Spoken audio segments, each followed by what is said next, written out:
Most real estate videos paint homeownership as backyard barbecues and Pinterest-inspired decorations. What they don't talk about are the hidden surprises, the things that sneak up on you long after closing. Picture this. You just closed on your home in Greenwood. Your friends are helping you unpack moving boxes and unload the truck. Life feels pretty great. Then the first envelope shows up.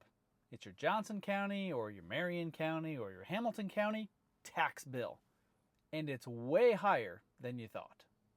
Next month, the HOA in your new Hamilton County neighborhood sends you a bill because they're doing an assessment for a new pool or a new playground.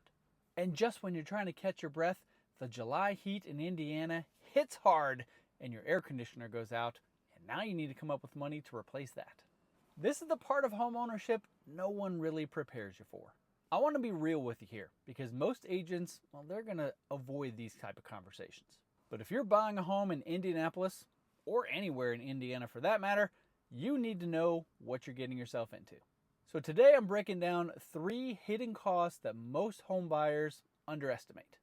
Stick with me because if you understand these 3 things up front, you'll be way more prepared and way less blindsided when you get the keys.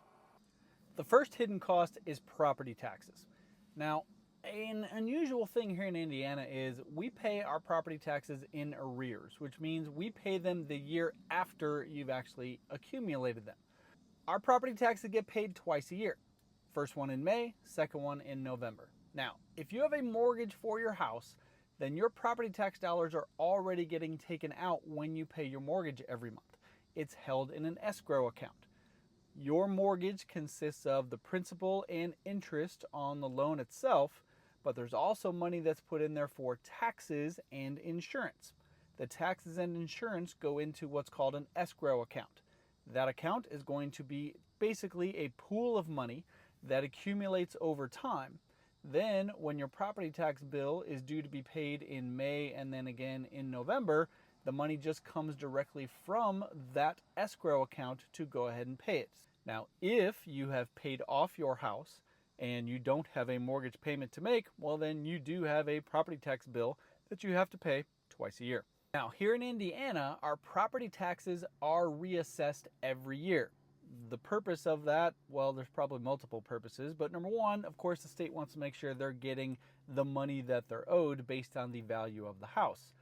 But it also reevaluates your house each year because ideally the market is going up, as does traditionally happen with real estate in terms of value, and so the taxes need to keep up with the actual assessed value of your property.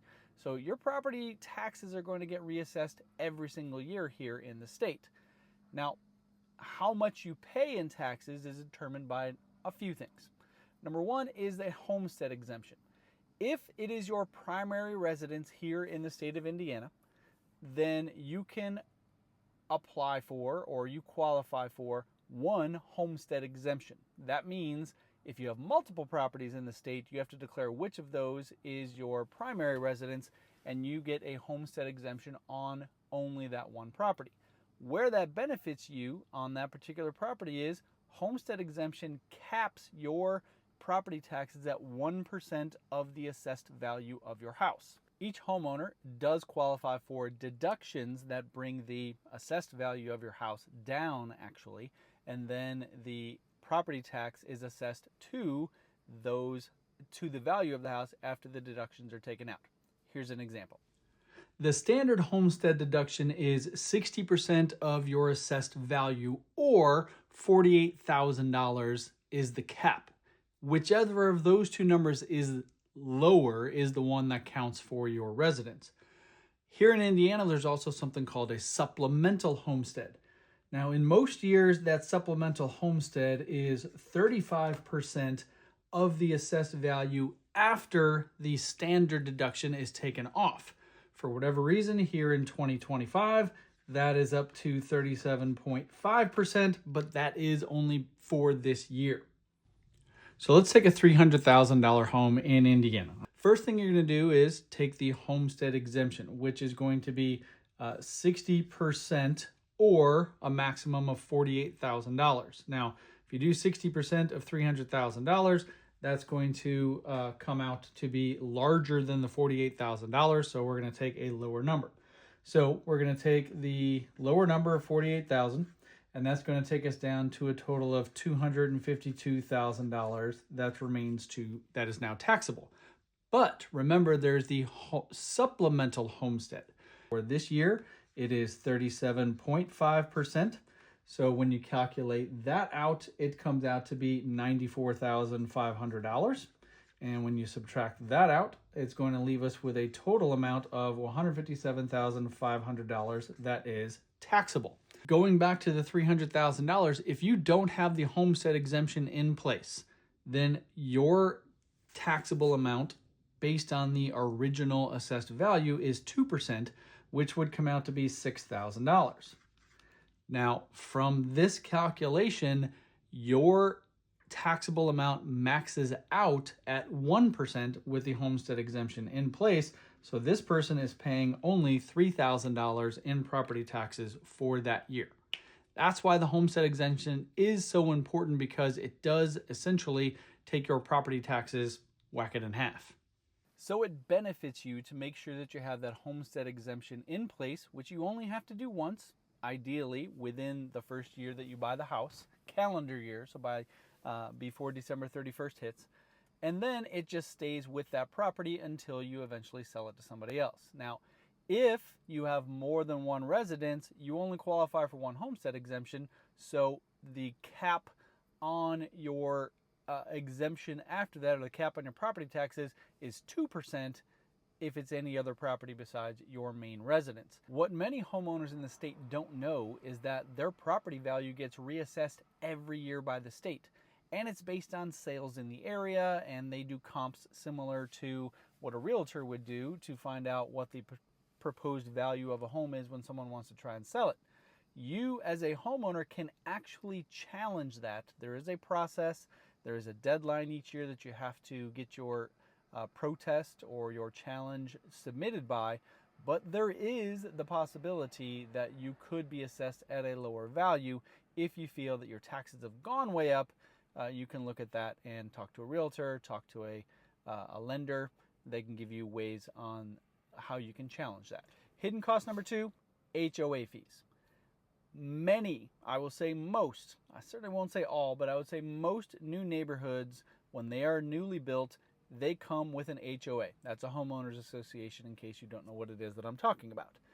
That is a required payment in most cases for homeowners to pay that goes into a community pool of money, and that money is used for various things, and it completely depends on your neighborhood.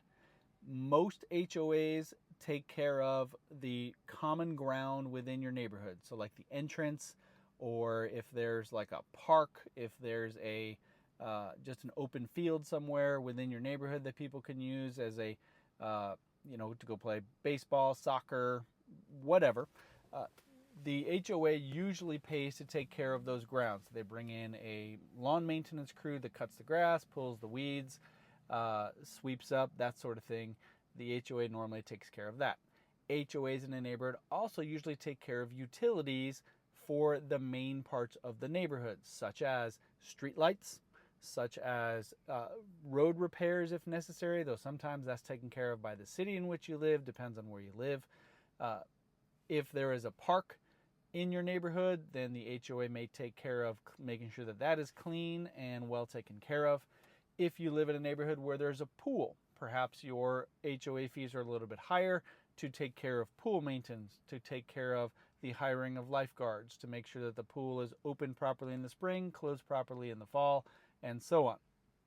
Each HOA that exists has their own payment structure. Some of them do things monthly, some of them do you pay quarterly or twice a year or just once a year, totally up to your HOA. So you do need to know that going in. To be honest, you should know that because the title company or potentially a realtor is going to find that information for you. It does go into your paperwork at closing, so the title company definitely looks into HOA stuff. And if you're getting a loan for a house, well, the lender will need to know about the HOA as well, because it does factor into the amount of money you're going to have to pay, potentially even set aside. It's hard to avoid an HOA.